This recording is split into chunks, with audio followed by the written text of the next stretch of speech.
Welcome to today's webinar, courtesy of the Kentucky Small Business Development Center right here in Louisville. We're all about hooking you up with free, super secret business coaching and training services. It doesn't matter if you're just dipping your toes in or gearing up for a big expansion. We've got the goods, the tools, and the know-how to help you win. To get the scoop, cruise on over to LouisvilleSmallBusiness.com or hit us up at 502-977-5800. Big thanks for tuning in to today's webinar. Feel free to drop your questions or chat it up with our speaker using the chat feature.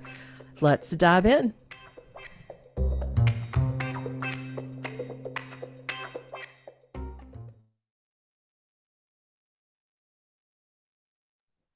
Hey, welcome everybody. Thanks for joining us for another Toolkit Tuesday. I'm Dave Etkin. I'm the director here at the Louisville Small Business Development Center, located here in downtown Louisville, Kentucky. And as Janet just mentioned, if you would like some free help as part of the SBDC service, you can do that at LouisvilleSmallBusiness.com. If you look at the top, there's the Coach Connect button. Just connect there and you can see all of our coaches. And so just because we sometimes have tech difficulties, if you wouldn't mind, you look at the bottom of your screen, you should be able to see a toolbar. And if you don't, just take your cursor down there and hover over that. And there you'll see the chat button. If you wouldn't mind, just pressing on that chat button. The chat bar should pop up, and just if you wouldn't mind, just type your name in there. Tell me you can hear and see us very well, and tell us your name and where you're joining from. It's always fun to see where everybody pops in from. Let's see. There's Heather. Well, she's joining us today, so I know where she is. Yeah. So I am actually in a special space. So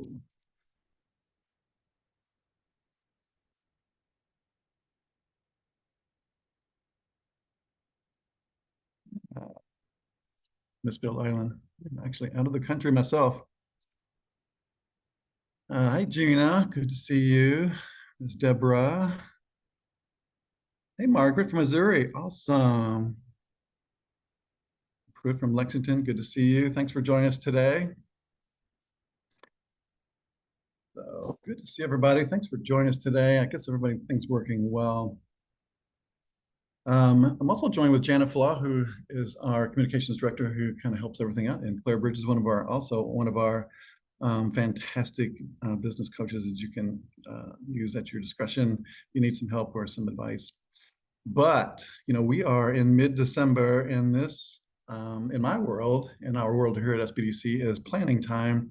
And what's most important to us is that we think about where we want to go through the year and put some goals in place, put some plans in place to get things going. And so we thought, what better opportunity would it be not to have our great friend Heather Yerrid come, who is a business accelerator coach and also performance coach, come and speak a little bit about setting goals and a little bit about the problems that I personally have. Like, you set all these goals, and then when you look, like somehow you didn't hit any of them, if you're not mindful of it. So that's the key. Setting goals is the easy part. Executing and completing them is the hard part. So hopefully Heather will give us the secret sauce for all that today. So Heather, join us today. Thank you for joining us today.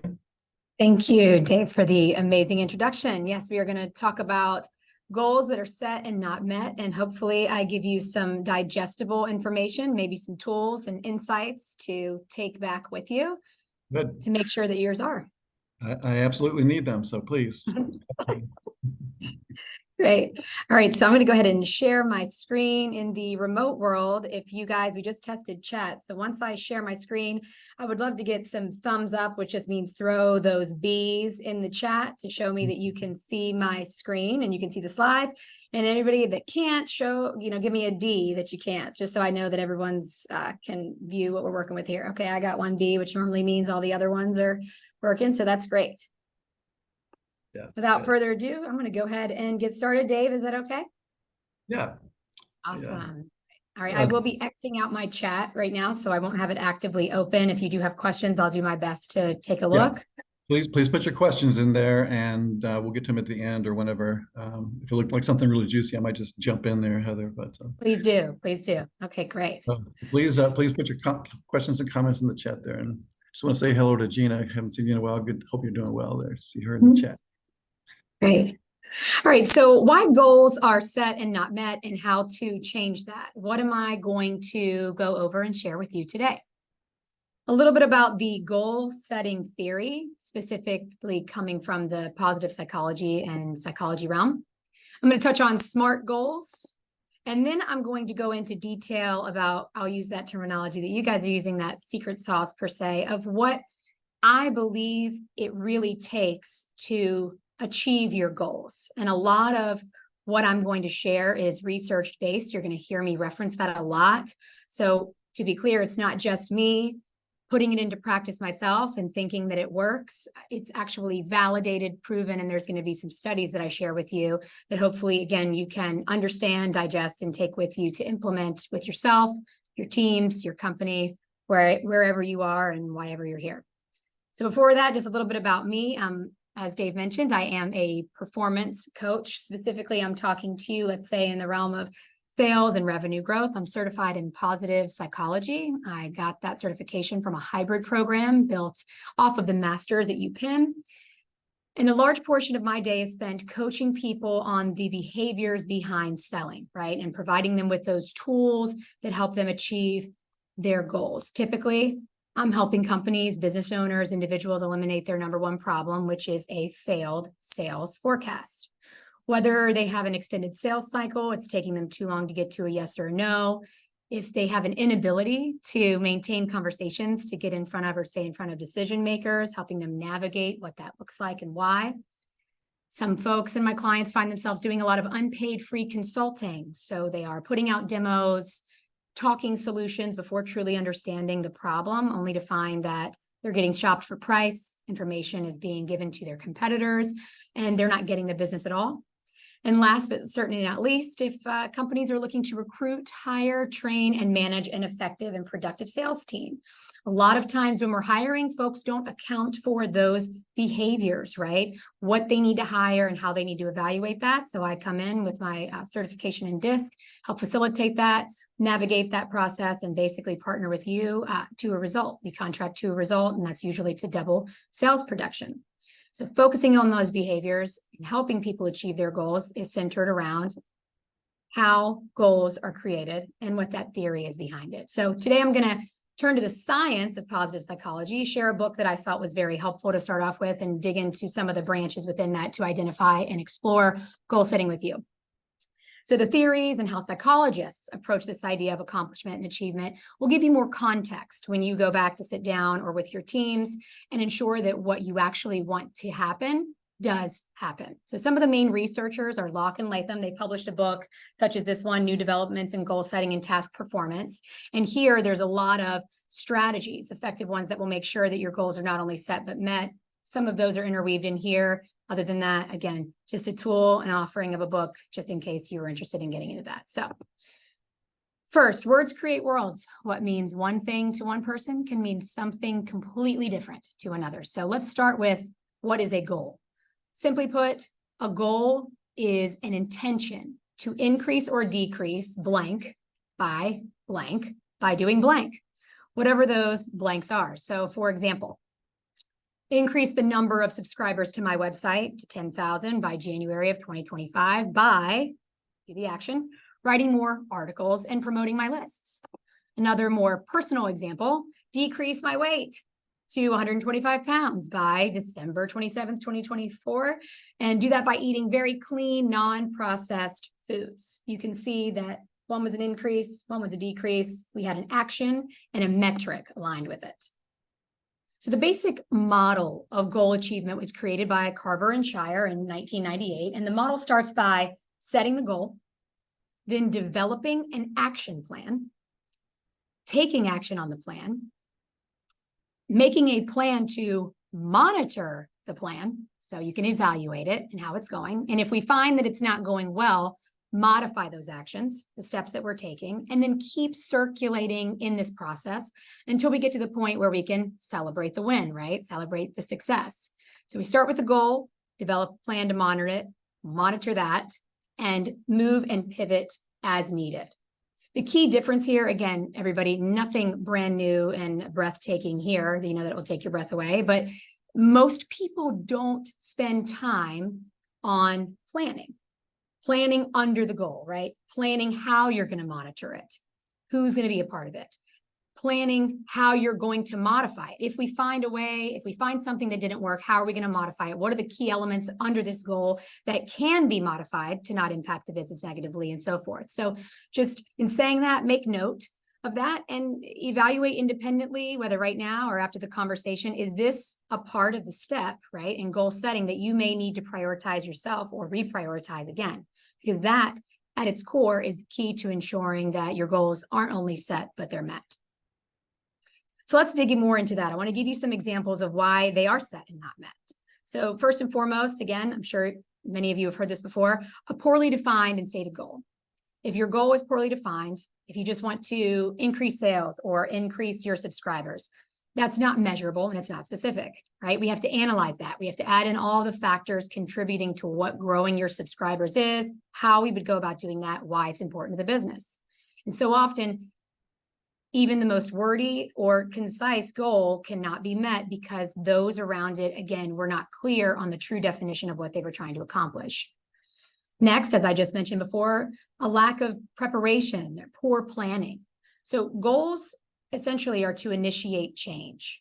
For those of you who may have been at the last webinar I did, I think it was some time ago, I talked about hope and change and how to use that change and understand the steps in change to move forward effectively and perform at your best. So I'm just going to revisit those things because it ties into, again, getting into the details of making these goals work for you and you achieving them. So research shows that there are stages in which change happens in business and personal life, right? There's pre-contemplation, which means I don't even know that there is something I should change, but I can sense it. Then there's contemplation. I'm thinking I need to change something or something needs to change in the organization. Then there's preparation. What should I do to make this happen? What might go wrong? Action, putting the plan into motion, maintenance, right? The change for it to be maintained. And then termination, the old habit, the old process, the old way, no longer being in place.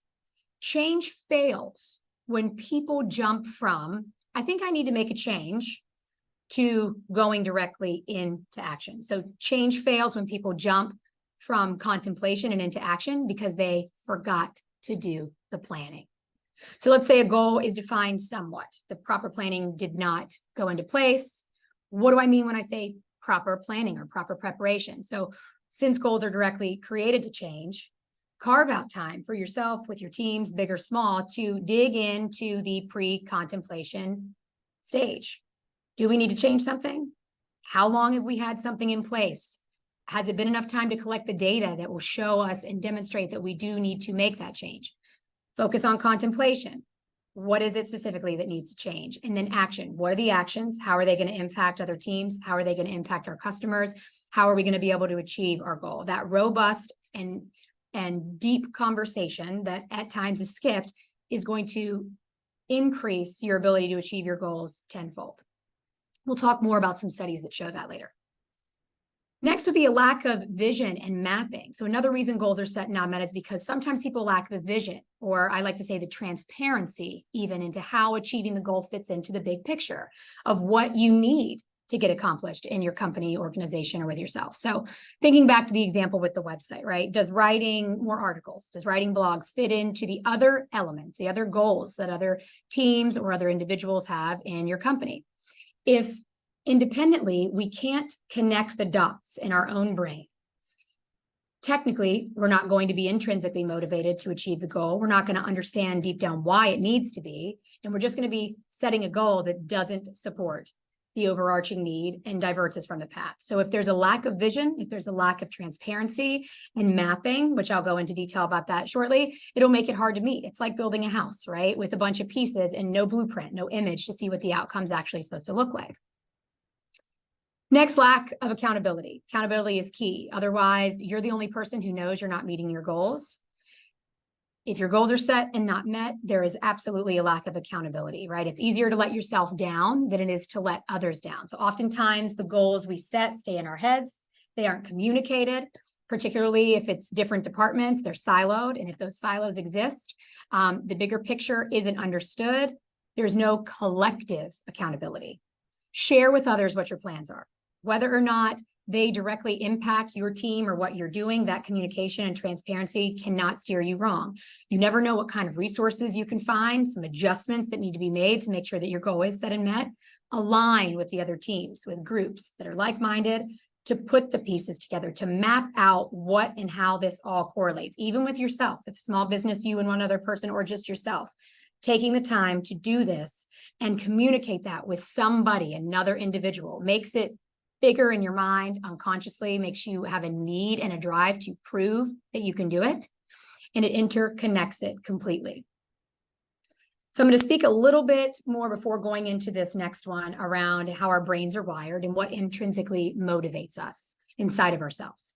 So one thing we do know, right, from the research that's been conducted is that subconscious excitement, so think getting rewarded, even getting recognition from a friend or at work, is something that really drives us to want to achieve a goal or anything for that matter, to get what we want.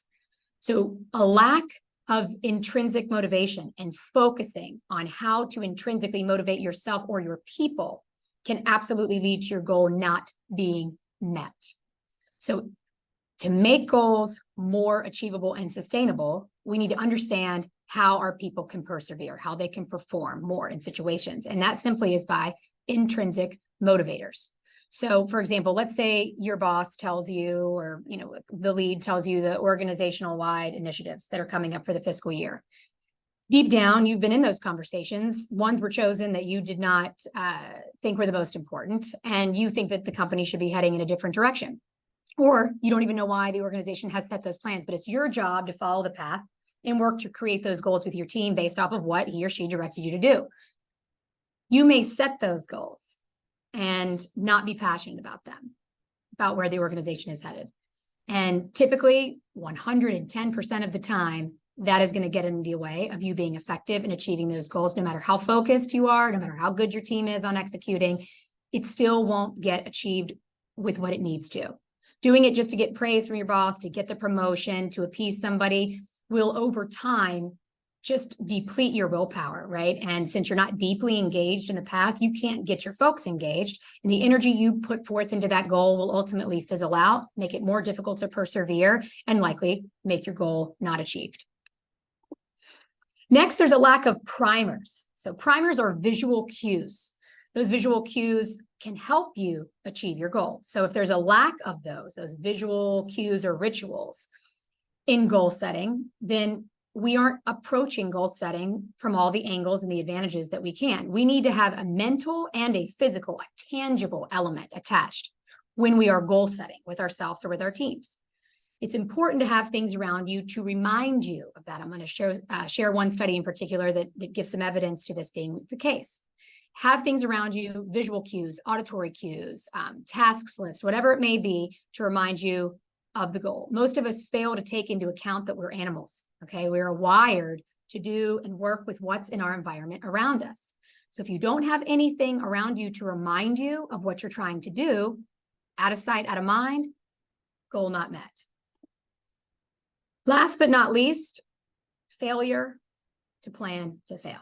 So a failure to plan is a plan to fail. If we don't anticipate the challenges that we may go through, we're going to be stuck when we approach those challenges, as opposed to planning for what it will take to succeed. Brainstorm with your team. What will come in? What could interfere? What dependencies do we have? What could be an obstacle? How are we going to navigate that? Have we ever had to navigate that? Are we taking everything into account accurately? All of these conversations, although heavy, right, a lot, and can take up a lot of time, it's better to put in the time ahead so that in the long run, less meetings, less navigating through problems and challenges because we plan for it. So now that you have some examples from what I've seen, what research has shown as to why goals are set and not met, let's go into SMART goal theory. First, we'll just start with SMART goals. So this is the model that I believe most people hear about when they think of goal setting. It's been around for decades, SMART goals. For those of you who may need a refresher on what specifically that means, I'll do just a brief overview.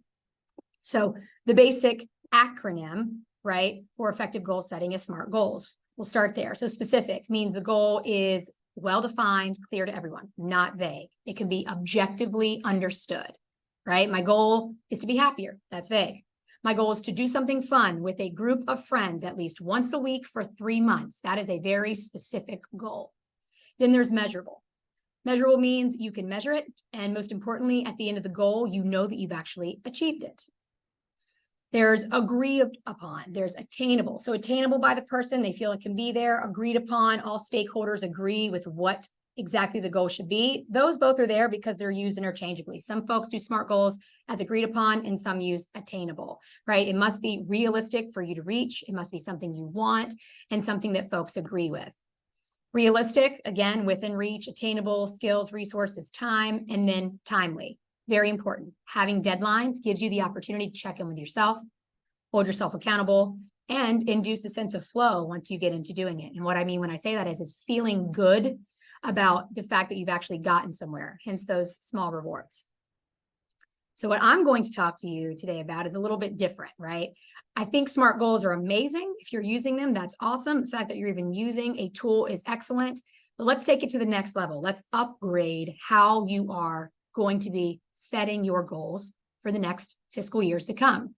SMART goals, I consider an upgrade, right? There's elements of it that we take into consideration, the research that has been proven to show us that you can achieve and enhance your goals and make sure that they are met. Some of the things that research shows us are essential, in my opinion, from what I've seen to meet our goals. Specific, clear, challenging, having that primer, right? Using approach language. Having a commitment. I'll talk a little bit deeper as to the sense of commitment, not just sheer being committed to achieving it. I'm going to talk through implementation intentions, and then also accountability, and then rewards and celebrations. So I'm going to deep dive into all these things. And this, ladies and gentlemen, are what I call SMART plus goals, how we can use the scientific-based research to understand who we are, the behaviors of the people we're working with to achieve our goals. So let's start with specific. Again, pretty typical here. A specific goal answers what will be done, why it needs to be accomplished, and how it will be executed, and by when, right? That separates the specific goals from the vague goals. Again, a vague goal, I'm going to increase sales, not specific. A specific goal, I'm going to increase sales by 15% by the end of the year by qualifying 3 new key contacts in my current customers. That would be a specific goal. The importance is there, what you're trying to achieve is there, and what you're trying to accomplish, and you know when you're going to finish it. Now, what is a tool in the SMART Plus goals realm that you can use and take back in order to do this? A mind map. Mind maps can be used to help you make the goal more specific. So it isn't just a metric, a number, right, and a date. Get even more detailed than that, right? The more specific you go, the higher it is likely that you're going to achieve your goal. So I encourage you to use this mind mapping tool to break down the goal into its smallest components until you can get specific goals out of each of the greater goals. Simply put, it's making it understandable by a 5-year-old, right? Simplifying the goal into its smallest action step to increase your motivation and help people meet what they're trying to do.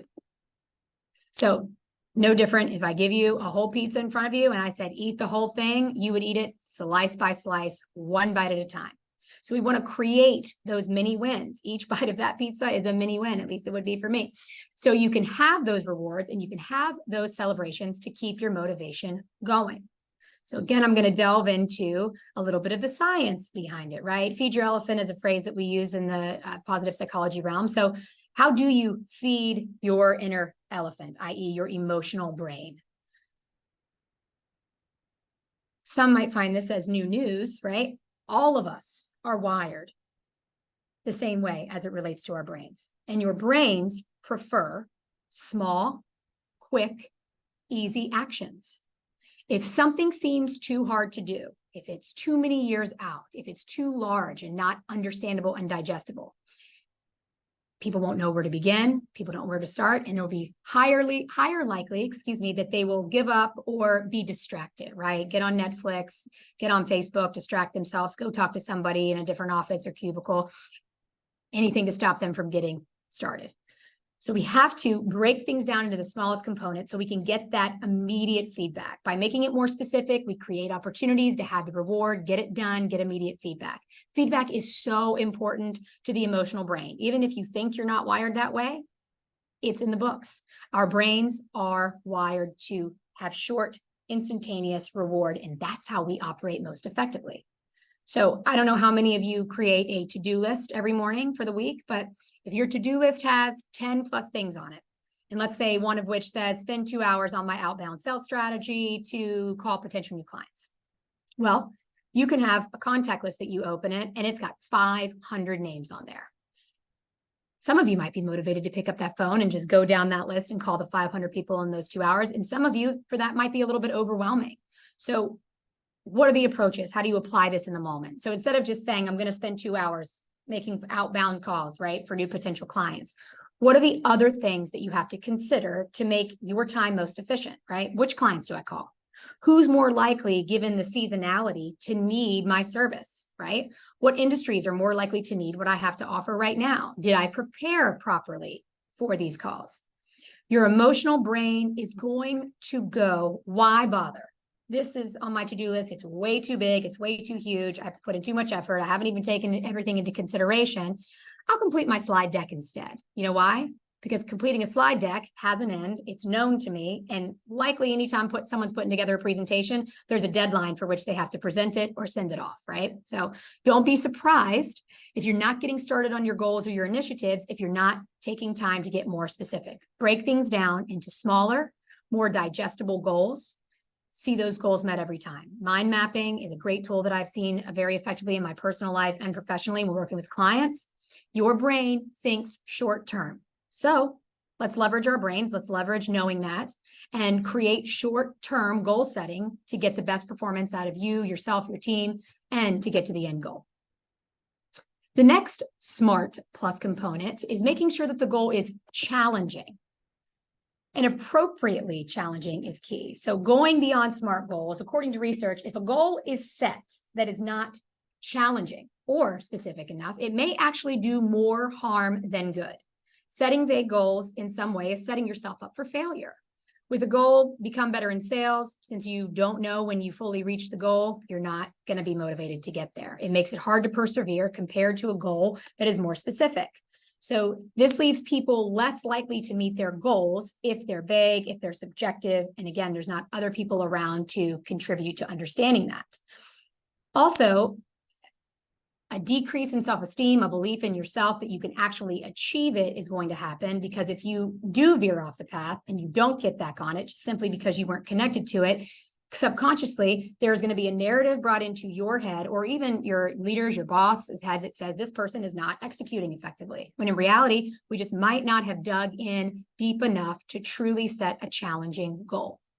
So I just want to share some research on do your best for specific goals. So here, I'm going to share with you a study that was done and how being more challenging and striving and stretching yourself to be more challenging can actually have an impact. So a study of 120 participants in a brainstorming task, right? Compared to the role of goal general type of performance. So there were 4 types of goals. Do your best, where participants were put into a group and this, hey, just do your best, right? Then there was a directive group goal setting. So someone else gave them a very specific goal with instruction. There was a participative group of goal setting. So the participants of the group set their own very specific goals. The research showed that all conditions except just simply do your best led to performance improvement, right? So this can be applied if you're a parent as well. I know there's a big thing going on now with do your best with kids so that we're not making them feel bad. But again, this can have a reverse effect at home and in the workplace. So the directive group was 100% more likely to meet their goals. The participative group was 103% more likely to meet their goals. Why is that? Because they owned it. They were very specific. They knew the direction they were headed.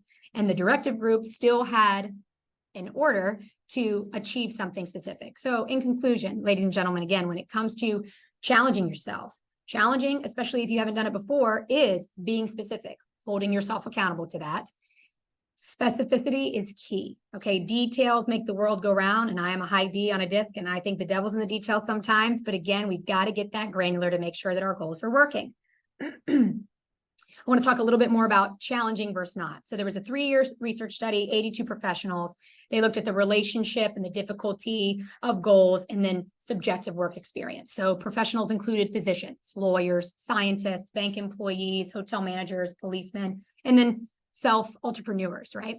In the beginning, participants rated up to 5 work-related goals and rated measures of well-being and work satisfaction. 3 years later, when they had all met their goals, the research found that those that set goals that were more challenging, more difficult, right, for them to experience or learn, they statistically had more positive emotion, which means they were more motivated to get it done. So challenging yourself, challenging your team, and seeking to find what challenging looks like for them individually, yourself, and whatever is in front of them from their job will benefit you. So again, just to kind of debunk this whole thing, there's some ideas that those who set high goals don't experience or will experience burnout. That's not the case. It's actually the opposite. So high goals that are perceived to be more energy, yes, they do require that, but there was less burnout from those folks. So those who set those high goals and challenge themselves experience less burnout. They were more alert, they were more active, and even more attentive in group settings. They concluded that although, again, it takes more energy, the benefits, the subjective benefits, outweighed the costs tenfold. And it absolutely led to more personal respect and pride, where they found a shift in individuals even speaking up for themselves and voicing new ideas into their groups. So now let's talk about the next component of SMART Plus goals, which is approach. This by far is one of my favorites because I truly do apply this personally and professionally. So approach versus avoidance goals. I'm really talking about words here. Again, words create worlds. So we compare approach goals versus avoidance goals. Your brain does not hear the not or a negative. I'm going to say that again. Your brain does not hear the not or the negative. For example, don't think of the white bear. Literally, you are going to think of a white bear because you told yourself not to think about it. For any of you guys who have ever seen Ghostbusters, which is one of my favorite movies ever, they were told to clear their mind of what scared them or their biggest enemy because Zool would create the enemy from whatever was in their mind because she could read it. And what did Ray do? Ray thought of the Stay Puft Man, and here comes the Stay Puft Man marching down Manhattan, basically throwing whatever he was throwing and basically trying to kill them, right? We cannot do avoidance thinking. Our brains are wired to have it pop up into our mind. So if you are wanting to lose weight per se, and you are trying to avoid that donut, and you put a post-it that says, do not eat the donut, you're just going to simply think about the donut. So when we try to do avoid thinking, our brain will go into high gear and kick the notch up to what you're trying to avoid. It takes more energy not to do something than it does to actually do something. So hence, if my goal is to say I'm not going to have the donut when I walk into a coffee shop, when I walk into the coffee shop, my brain is seeing donut, donut, donut. So your brain does not hear the not or the negative. We've got to frame our goals positively. We've got to say them how we want them. So again, you can apply this personally, and you can apply this in the workplace by evaluating your objectives, your initiatives that you've set for yourself, for your business, organization. If you recognize and you evaluate the goals and how you've written them, are we writing them in a negative form? Are we writing them from a place because we don't like how things are being managed? Deep down, even the smallest words can have those negative connotations, and the goals will not be achieved. Are the goals you're writing supporting the greater good, the long-term goal? And is it where we truly want to go? Excuse me. If they aren't, it's simple. We flip the goal. Am I writing an approach goal, right? Double check the goals you set for yourself and the goals that other people are setting on your team. Always state them as something you want to do or that you want to go towards or you want to work, not necessarily against. When you flip it, you state the goal using approach language. Your brain will unconsciously start coming up with solutions to make things happen. So what does that goal show? How can you state that in a positive way? These are the types of questions to go back and ask yourself, ask with your teams. So if you need to, let's say, improve the morale of your sales folks or any individuals on your team because the business needs to generate more revenue, then create goals geared toward the people on your team. Start by understanding what motivates them, how they operate within their given role. If we have a avoidance belief about an individual that we work with, they're never going to deliver on time, they're not achieving their goals, we have to 180 that, right? We flip it so that the language that we use to create the goal will be setting the individuals up for success, allowing them, creating a space for them to meet a challenging goal, right? And organically start to come up with solutions themselves, and understanding their behavior will help them change, especially by you demonstrating it. So again, it takes less energy to move towards something that you want than to move away from what you don't want. So it's very important to think deeply about that. So just some food for thought as I move on here.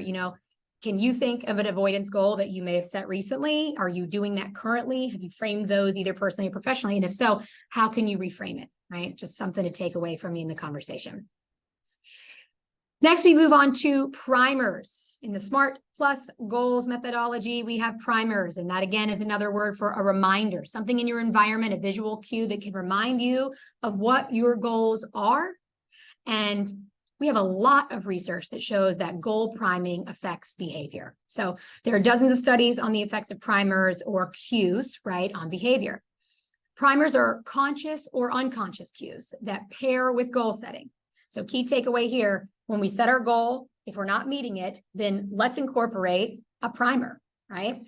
It's either a conscious or an unconscious cue that's paired with goal setting to help a person create change. So an example of a primer can be a screen saver, right?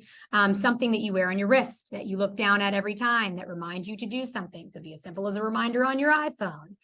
Many experiments have actually demonstrated the effectiveness of primers on the subconscious mind. So your key takeaway, again, is that you can have a conscious primer. You can print something out, put it on your wall. You can wear something, whatever it is. Prime yourself, prime others. That will remind you of what you're here to achieve. You can walk into a room and have an unconscious primer, whether you know it or not, just simply based off of the environment. There's a lot of that happening now with folks going back into the workforce, into an office. They got used to working remote, and going back into what some might call that box is actually impacting their behavior to be able to perform. That's an example of an unconscious primer that can impact how you're going to achieve your goals.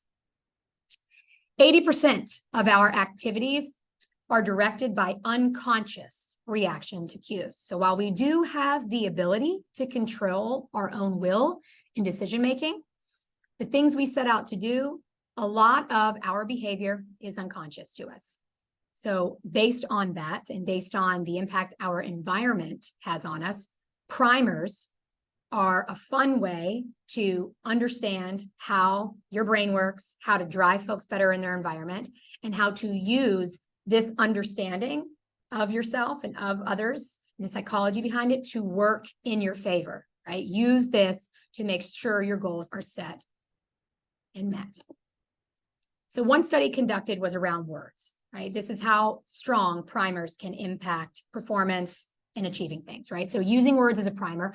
One study had participants completing a sentence when they were unscrambling words and tasks, and they had to unscramble a set of 5 words and put the sentences together.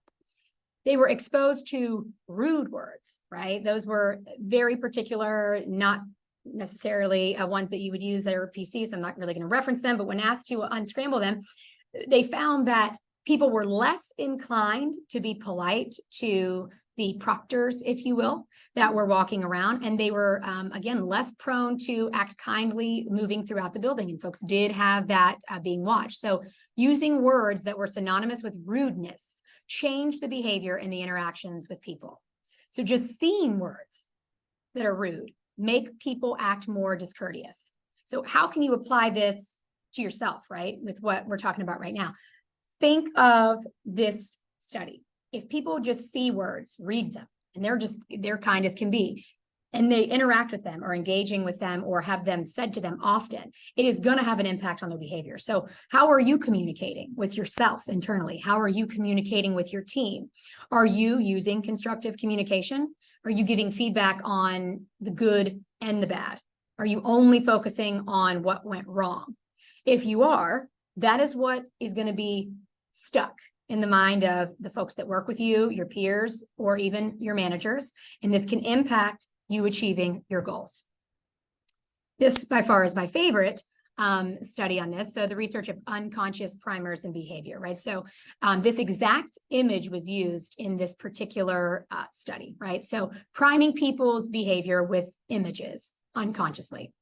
In this study conducted in 2009, they gave employees a goal, and that goal was to raise money for an organization. Doing good old cold calling.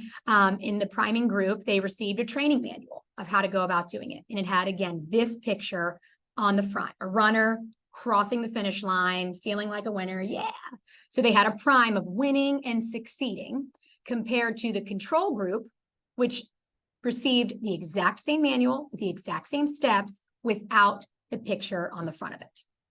So people were assigned to one of 4 conditions. One, an instruction to do your best, right? So their goal was to just do their best, raise as much money as possible, and they had the picture of the Olympic athlete winning, right? The next was an instruction to raise $1,200, the challenging goal, and they too had the primer, right? The picture, the athlete winning.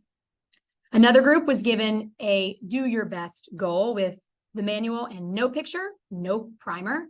And then last but not least, instruction to raise $1,200, the challenging goal, the difficult goal, with no picture. Here are the results. What they found was the people who raised the least amount of money, right? $150.55. I'm not going to read all those off. You guys will be able to see them. Were the ones that were told to do their best and did not have a primer. The people who had do your best with the picture, okay, with that primer, nearly doubled their performance of those that didn't have it with the amount of money that they raised. On average, getting that difficult, more challenging goal without a primer actually did even better than the do your best with no primer. They raised an average of $295, and that's fairly close, as you can see, to the do your best with the primer, with the picture. But when you put the two together, a challenging, more difficult goal, a directive goal, and the primer, they raised an average of $427.25, right? That's 184% better than the do your best group with no primer. To me, there was nothing more clear when I was learning this and applying it with my clients that the use of primers, something as simple as a picture, can impact the performance and us achieving our goals. So, examples. For those of you who aren't familiar with the conscious and unconscious primers, here's some examples of what you can put into the workplace and an activity that you can go back with, whether it's with yourself or with your team, that you can brainstorm primers together. Technically, there is no right or wrong. It's just whatever works for you and helps reinforce your company's goals. So whether it's passwords, since you write those 5,000 times today, whether it's license plates, wallpaper, screensavers, ringtones, anything you can do to input a primer and complement that with your goal can help ensure that your goals are actually met and not only set. So to sum up, SMART plus goals and primers. Think of a primer as part of your goal setting plan moving forward. It can be a fun exercise. It can be a team building skill at your company. Feel free to even explain the idea of primers to your team, show them some of the research, share with them some of the research that you've learned here today and how effective it can be to goal setting, because some people might take it as a joke, but you have heard now tangible results as it relates to this.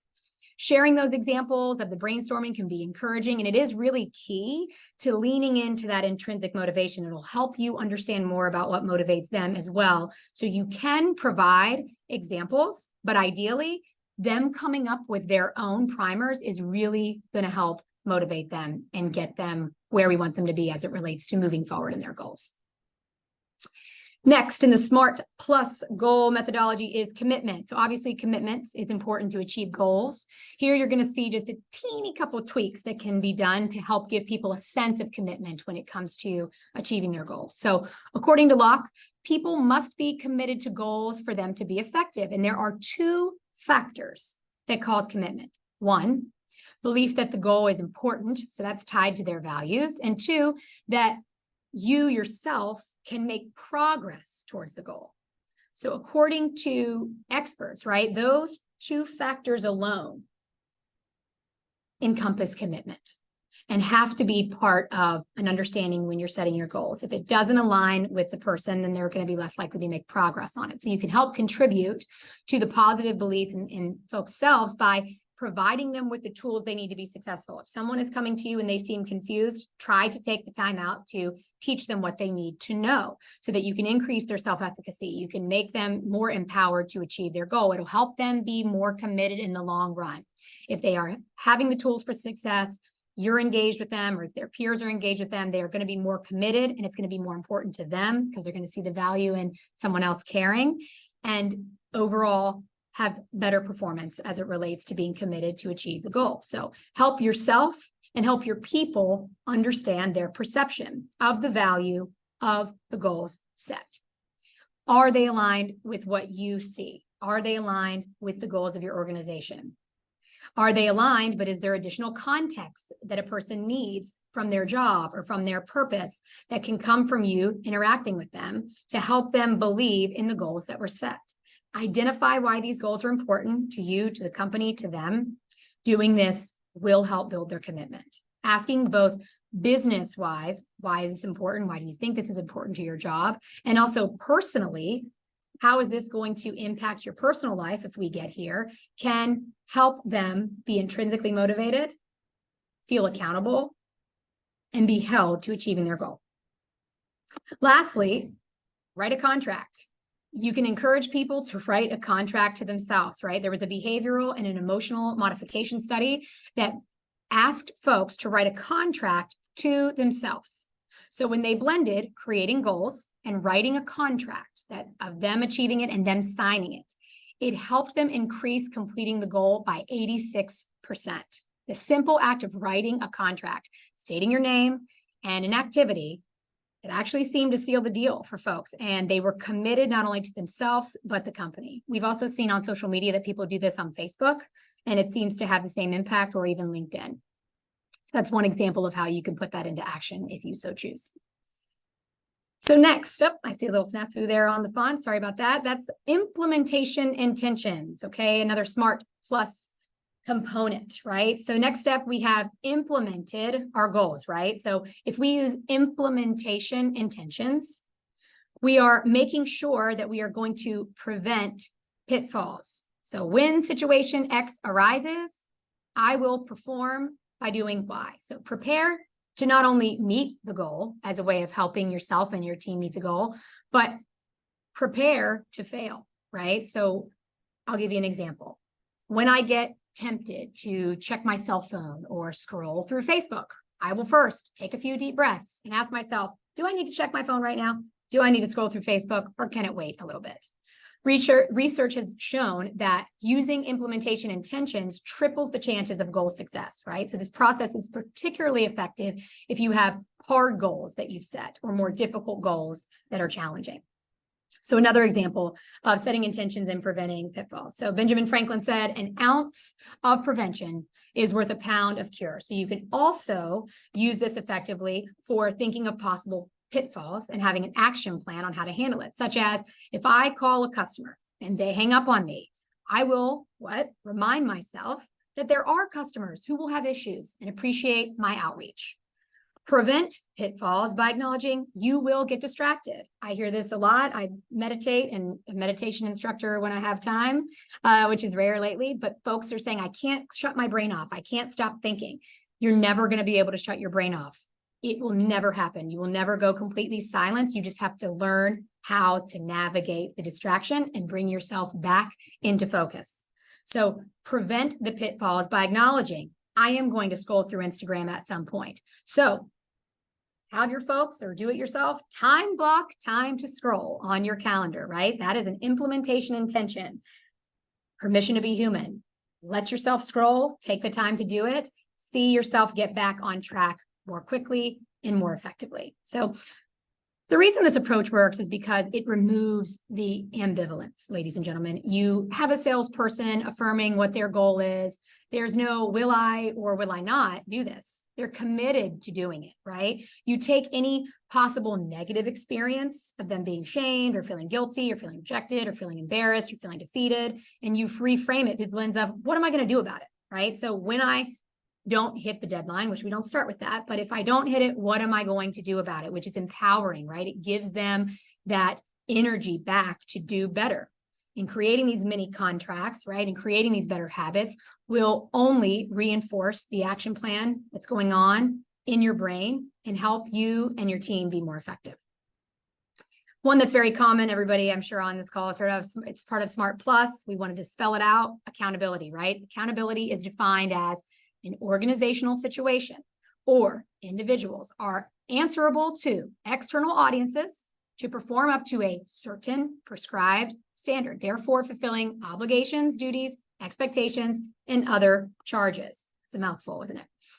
Essentially, someone other than you cares. There is an external audience.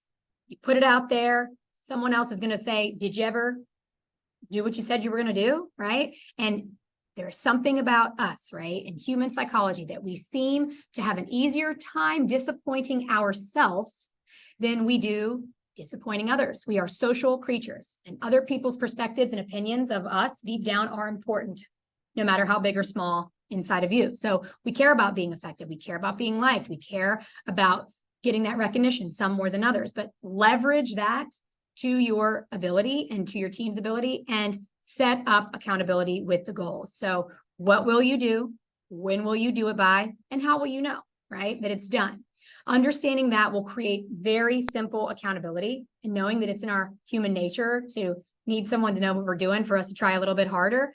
Set up accountability across departments, or if again, small teams with each other, right? Accountability buddy is now a word that's used a lot and has been for over a decade, but even putting rewards in place, right? That will even empower the two people that are partnering together to do better, because if they lose, they know that they have someone to put that on. Even though I don't agree with blame and pointing fingers, it makes you more accountable the smaller the group is that you have to be accountable to.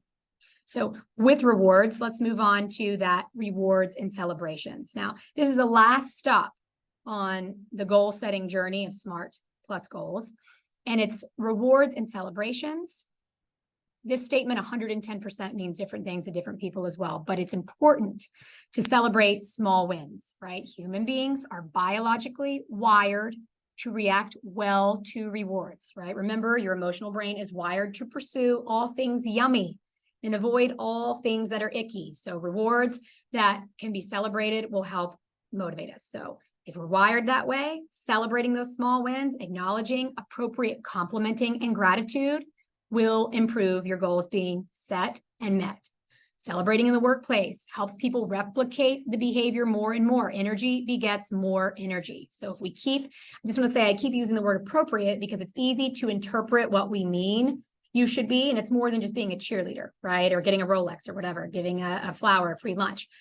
Celebrating small wins is more about creating rituals where the intention is to be supportive in an authentic way. This creates a culture where people feel valued and they're excited about change.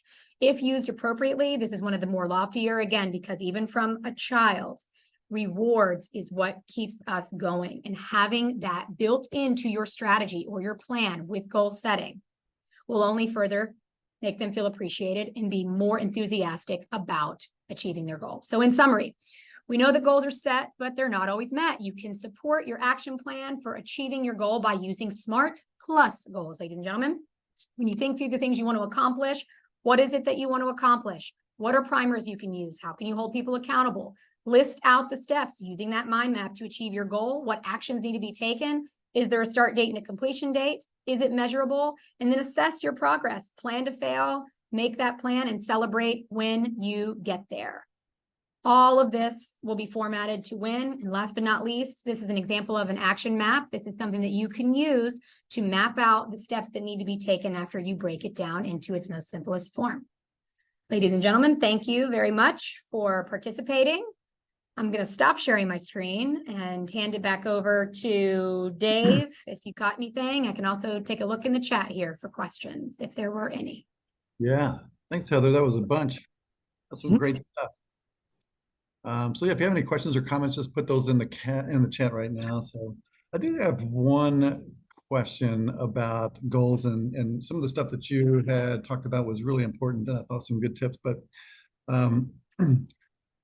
I think some people, and when I say some people, you can just insert Dave because it's usually me when I ask these questions, but sometimes it's hard to take the first step and just get started. I mean, there's some tips and tricks that you can kind of throw about just to help somebody that has maybe a procrastination problem or whatever, not a problem, but an issue or what's that's I think that's part of goal setting and achieving goals is overcoming some of these smaller things that would prevent you executing your goals.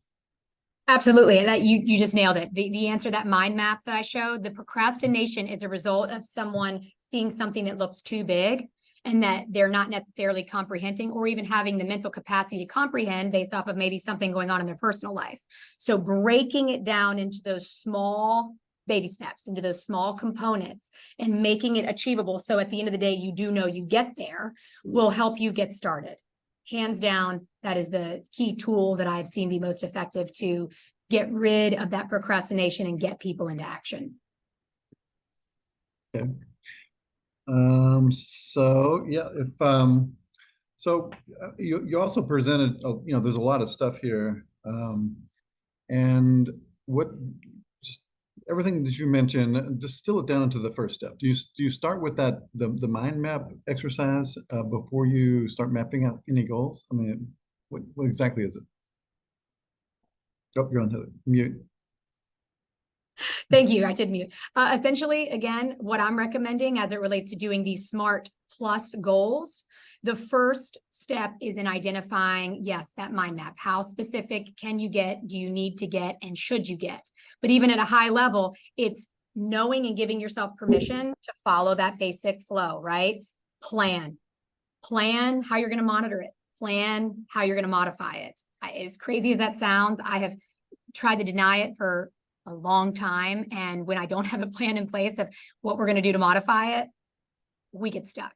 So it definitely starts with specificity and that mind mapping back to it again and giving yourself permission to plan for the plan. Mm-hmm. What you just mentioned there about the cycle, do you have like a rhythm to doing that? I mean, do you weekly, monthly, daily, or when would you do that? Great question. It really is based off of what it is that's trying to be achieved. A lot of times folks will keep analyzing and reevaluating what they're doing, which is paralysis by analysis, because they're just, all about being the best, being the best, being the best. And at times that is very defeating, right? So if it's a large goal, you have to take into consideration all the factors of what it is that you're trying to achieve. And maybe something needs to stay the same for 3 months. Whether it's losing weight or whether it's making a change in the organization, you have to set enough time to actually see if what you put in place makes sense. There are indicators that you need to work with your team that you can do check-ins right in between those deadlines, and you should do those, but it's very specific to whatever it is that you have in place. And that flow is simply remembering to do it. Okay. Do you think, I hate to be asking all these questions, so I hope somebody asks a question because otherwise I have 100, so I'm gonna help everybody out here. Do you find it important in the way and I know you mentioned this somewhat, but the way you frame the goal itself? I mean, I've read where some people say, instead of just saying, just naming the goal, to make sure you put it in future tense, like I already have achieved the goal. Or I guess it's part of this manifestation idea or whatever. I mean, is this something that you would bake into this whole thing?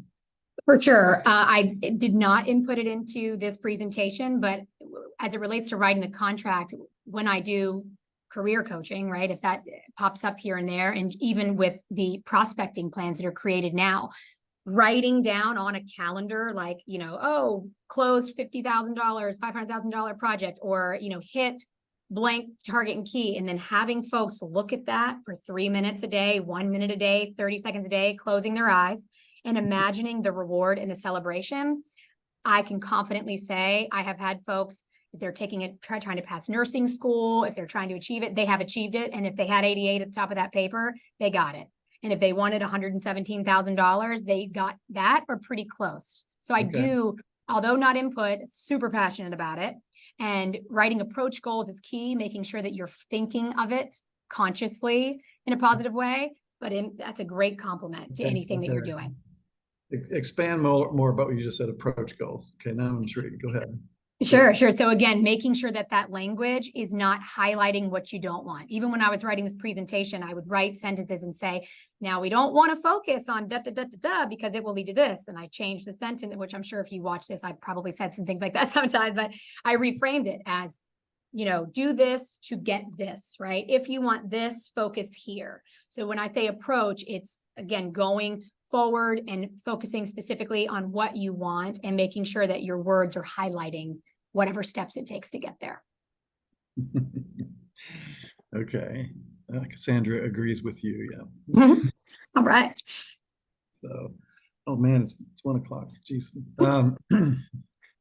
This has been great, Heather. It's been fantastic. And this is just right in line with, you know, what we here at the SBDC have been thinking and working on lately. And so I really appreciate everything. Dan said thank you, was very interesting, and hope to use the info with their farmers market vendors. Thomas says thanks for a great presentation. Very informative and useful. I think everybody enjoyed this. Great. Thank you. Thanks for the opportunity. Yeah.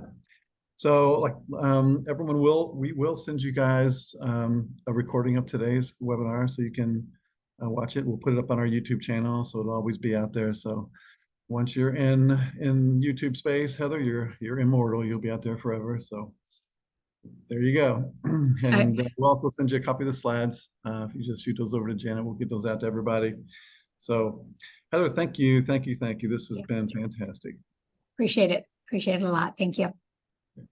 And Claire and Janet, thanks for helping out today. Always good to see everybody. And thanks everyone for joining us for another Toolkit Tuesday. Hope your Tuesday is a great one, and we'll see you next week, same time, same Zoom channel.